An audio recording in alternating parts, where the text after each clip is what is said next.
کہ مولانا سعد صاحب کی یہ بات تو سراسر حدیث کے خلاف ہے۔ دعوت اللہ کے بغیر ایمان کی تکمیل کا کوئی ذریعہ نہیں ہے، کوئی ذریعہ نہیں ہے، نہ تہجد ہے، نہ تلاوت ہے، نہ ذکر ہے، نہ روزہ ہے، نہ نماز ہے، نہ حج ہے، نہ کچھ نہیں ہے۔ ایمان اور اسلام کے اندر اور بھی بہت سے اعمال ہیں جن کے بغیر ایمان کامل نہیں ہو سکتا۔ آپ کے پاس اس کے خلاف کوئی دلیل نہیں ہے، اللہ کی قسم۔ دعوت اللہ کے بغیر ایمان کی تکمیل کا کوئی ذریعہ نہیں ہے، کوئی ذریعہ نہیں ہے، نہ تہجد ہے، نہ تلاوت ہے، نہ ذکر ہے، نہ روزہ ہے، نہ نماز ہے، نہ حج ہے، نہ کچھ نہیں ہے۔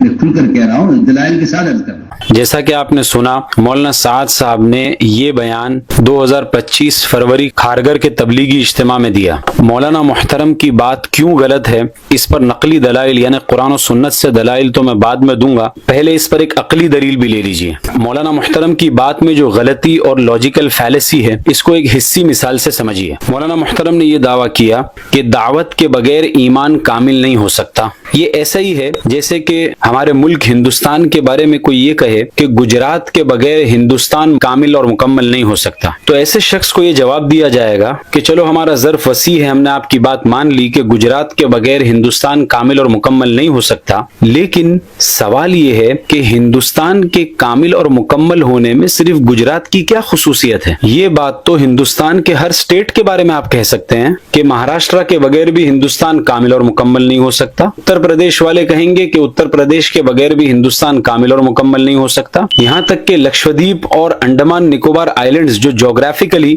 انڈیا سے بہت دور ہیں، ان کے بغیر بھی ہندوستان کامل اور مکمل نہیں ہو سکتا، تو اس میں گجرات کی کیا خصوصیت ہے؟ یعنی ہندوستان کو کامل اور مکمل کرنے کے لیے جس طرح گجرات کی اہمیت ہے، اسی طرح دوسرے سارے سٹیٹس کی اہمیت ہے۔ بالکل اسی طرح ایمان بھی متعدد چیزوں کا مجموعہ ہے، ان میں سے ہر ایک جز ضروری ہے، ایک جز بھی اگر کم ہو تو ایمان کامل اور مکمل نہیں ہو سکتا۔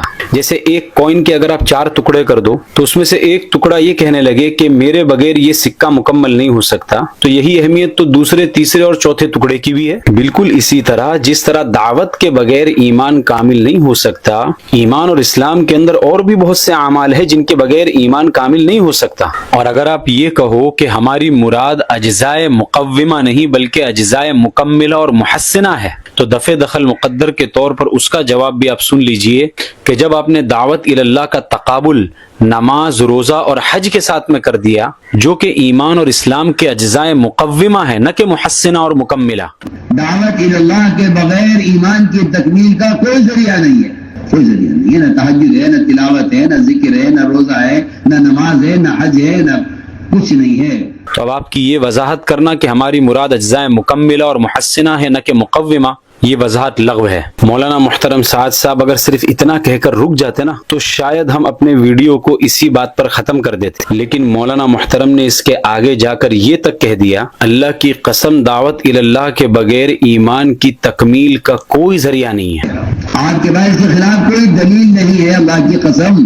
دعوت اللہ کے بغیر ایمان کی تکمیل کا کوئی ذریعہ نہیں ہے۔ یعنی دعوت اللہ کے ذریعے سے ایمان کی تکمیل کو صرف ثابت نہیں کیا بلکہ دوسرے سارے اعمال کی نفی اور انکار کر دیا کہ کسی بھی چیز کے ذریعے سے ایمان کامل ہو ہی نہیں سکتا، اور پورے ایمان کو سمیٹ کر دعوت اور تبلیغ میں بند کر دیا۔ یہی بدعت کی شان ہوتی ہے۔ آپ کسی بھی بدعتی گروپ کو اٹھا کر دیکھ لیجئے، بدعتی گروپ کے نزدیک ان کا جو ایک مخصوص عمل ہوتا ہے جس سے ان کی پہچان ہوتی ہے، وہ پورے اسلام اور ایمان کو اسی میں سمٹا ہوا مانتے ہیں۔ بریلویوں کو آپ دیکھیے، ان کے نزدیک پورا اسلام عشق رسول اور درگاہوں میں سمٹا ہوا ہے، جبکہ فخر موجودات صلی اللہ علیہ وسلم سے محبت ہم بھی کرتے ہیں۔ بالکل اسی طرح مولانا سعد صاحب نے ایمان کی تکمیل کو بھی دعوت اور تبلیغ ہی کے اندر سمیٹ دیا کہ ایمان کی تکمیل اگر ہوگی تو دعوت ہی کے ذریعے سے ہوگی، اور اس کے علاوہ کوئی بھی چیز ایمان کو کامل نہیں کر سکتی۔ کچھ علماء نے مجھ پر یہ اعتراض بھی کیا کہ میں فقط اپنے علم ہی پر اعتماد کر کے یہ ساری باتیں کرتا ہوں، تو ایسے علماء کے لیے دارالعلوم دیوبند کا یہ فتویٰ پیش خدمت ہے تاکہ وہ یہ نہ سمجھے کہ میں فقط اپنا علمی حوصلہ دکھا رہا ہوں۔ مستفتی نے یہ سوال کیا کہ ایک جماعتی بھائی یہ اکثر کہا کرتے ہیں کہ کوئی سارا دن قرآن پڑھے، ذکر کرے، روزہ رکھے، جو بھی عمل کر لے تو اس کا ذرہ برابر بھی ایمان نہیں بڑھے گا۔ اب دارالعلوم دیوبند کا آپ جواب دیکھیے، کوئی بھی نیک عمل کیا جائے اس سے ایمان کی کیفیت بڑھتی ہے، اور دلیل دلیل قرآن سے دی، وَإِذَا تُلِيَتْ عَلَيْهِمْ آيَاتُهُ زَادَتْهُمْ ایمانا۔